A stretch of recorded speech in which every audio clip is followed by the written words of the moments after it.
So they have finessed this methodology of how to bring the masses out onto the streets. And this is what is about to occur. As the masses go out onto the streets, the ones who are going to be targeted are the pro-American regimes in the Arab world. The objective? To get one or more of these regimes to fall. Television will now get to work around the world, CNN leading the pack, and the media around the world will now be used to portray an impending scenario.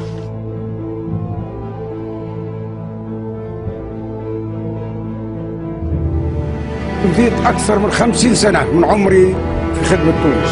لم أسعى يوما لسلطة أو شعبية زائفة. قدمت التضحيات. أنا مقاتل مجاهد مناضل ثائر من الخيمة من البادية. أفنيت عمرا دفاعا عن أرضه وسيادته. على عيننا وراسنا، شكر الله سعيك. لا رئاسة مدى الحياة، لا رئاسة مدى الحياة. لم أكن أنتوي الترشح لفترة رئاسية جديدة. أنا لو عندي منصب، لو عندي لوني رئيس، لو كنت لوحت الاستقالة على وجوهكم. حفظ الله مصر ورعى شعب تونس. عاش شعب الشعب الليبي في القمة. In which, like the domino effect,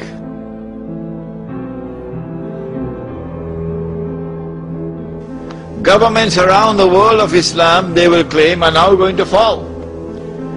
And the world of Islam is rising up now. And one-eyed Muslims, of course, are going to believe it.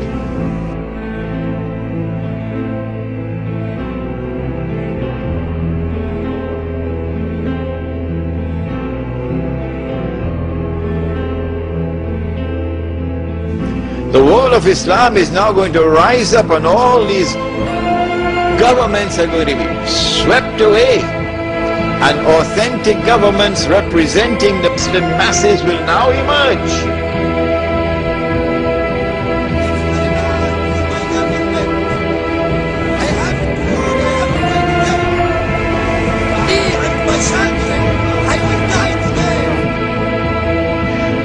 And therefore the Jews are going to have their throats cut. This is going to be the most dangerous moment in the entire life of the world of Jews. The media will portray it.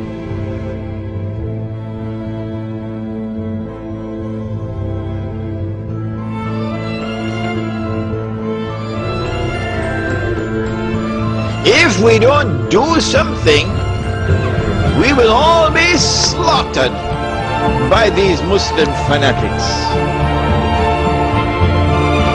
I tell you, this will be drama worthy of Hollywood when it comes.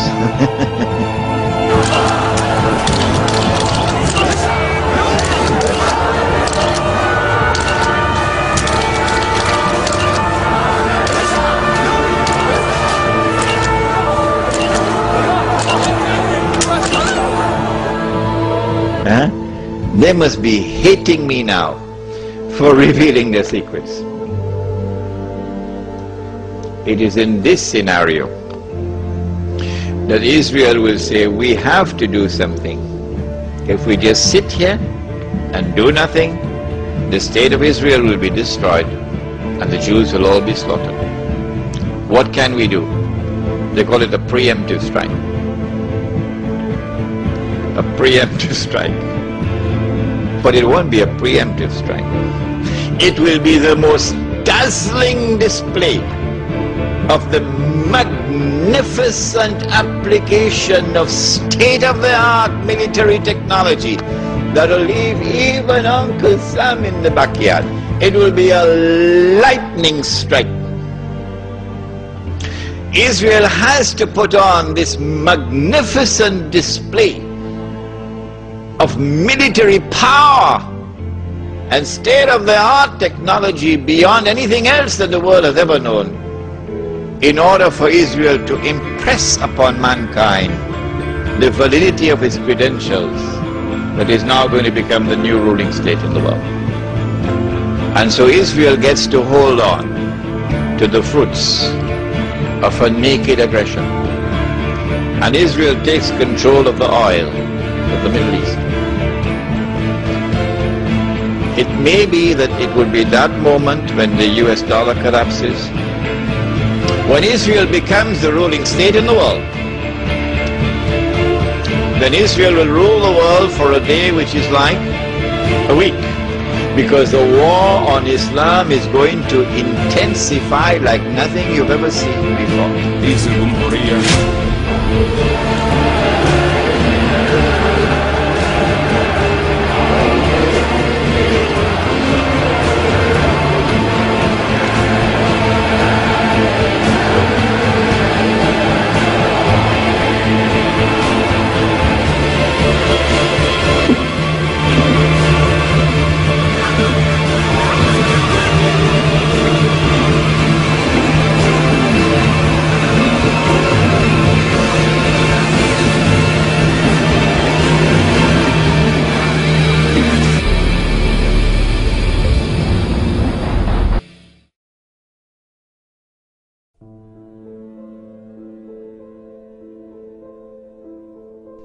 It is unbelievable.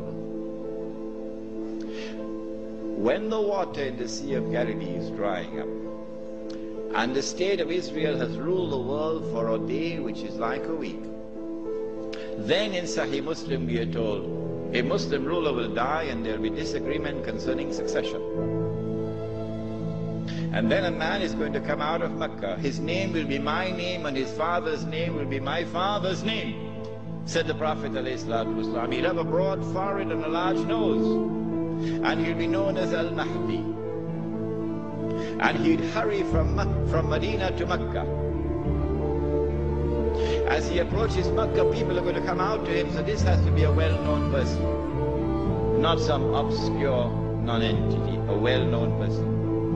When the people of Mecca come out to him, they'll force him to accept the bay'ah, the oath of allegiance which legitimizes the leadership of the Amir al-Mu'mineen, bay'ah. He will accept the bay'ah at the Kaaba and then proclaim himself to be Al-Mahdi. It is only then that you would know that Al-Mahdi is there. So stop asking these foolish questions. Is he born already? Is he in Lebanon? Or maybe in Indonesia? That's foolishness. Al-Mahdi cannot emerge until Israel has become the ruling state in the world.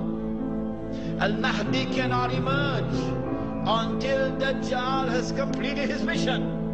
Al-Mahdi cannot emerge until the state of Israel has ruled the world for a day which is like a week. Al-Mahdi cannot emerge until the water has dried in the Sea of Galilee. So stop these foolish questions. He proclaims himself to be the Mahdi. There are going to be eclipses of the sun and the moon that month. But there have been eclipses of the sun and the moon in the past. But after he proclaims himself Al-Mahdi, he's going to be attacked from an army, with an army from Sham. That army comes down to the south, and armies are under the control of governments. And when that army is between Medina and Mecca going down south, the earth is going to open and swallow that army. That is the sign of all signs. Beyond the shadow of a doubt, validating the claim of this man that he is the Mahdi. But Mecca has never been a Shia city. Never. And Mecca will not be a Shia city at that time. And Mecca will not come out to give allegiance to the Shia.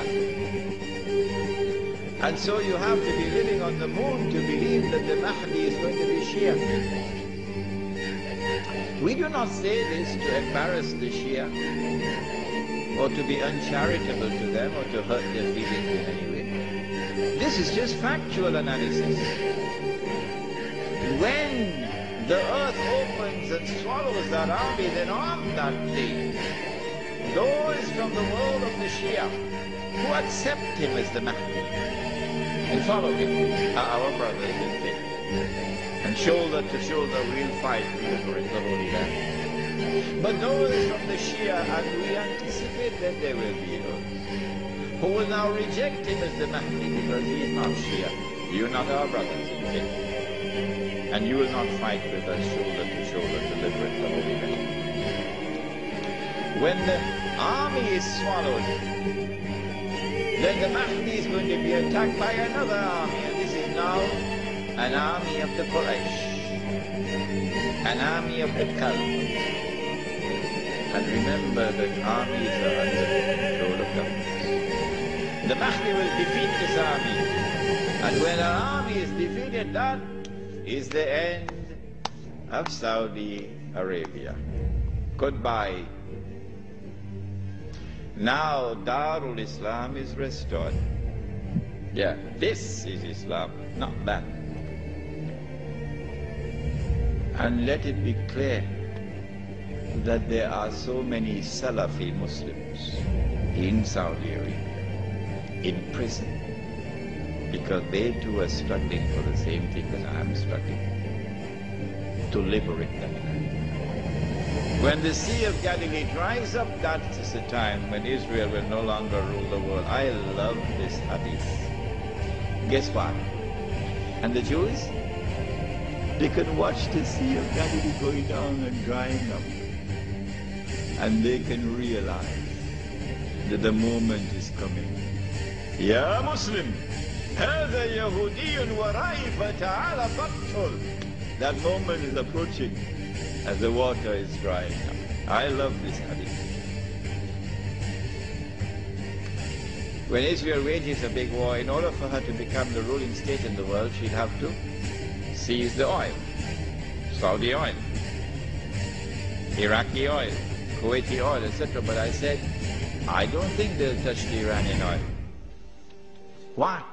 He asks. The answer is, without in any way being disrespectful to the Shia, without in any way being uncharitable to the Shia, no, that's not my method. Anyone who declares of Abu Bakr Siddiq radiallahu ta'ala anhu that he was a usurper is misguided. And anyone who compounds that by declaring that Umar Farooq radiallahu ta'ala anhu was a usurper is doubly misguided. And anyone who further compounds that by declaring of a third of the eminent companions of the Prophet Muhammad alayhi salatu wasalam, that Uthman Ghani radiallahu ta'ala anhu was a usurper, is casting a massive vote of no confidence in Muhammad sallallahu ta'ala alayhi wasallam. The three of his foremost companions were usurpers, robbing people of their legitimate position, like robbers and bandits. So anyone who declares of this like this are a people who are significantly misguided. That's all. This is not an uncharitable statement. This is a factual statement. A less than valid, less than authentic expression of Islam will always be advantageous to Dajjal. Because if this less than authentic expression of Islam is the only Islam which can mount a successful Islamic revolution, the only one, then the Muslim masses around the world will eventually be told that is the valid Islam, because that's the only one which has succeeded in the world. So you should give up the authentic Islam that you have and adopt that less than authentic Islam. Why would Israel want to dismantle such a state? No, it will not be in the interest of Israel to attack and seize the Iranian oil.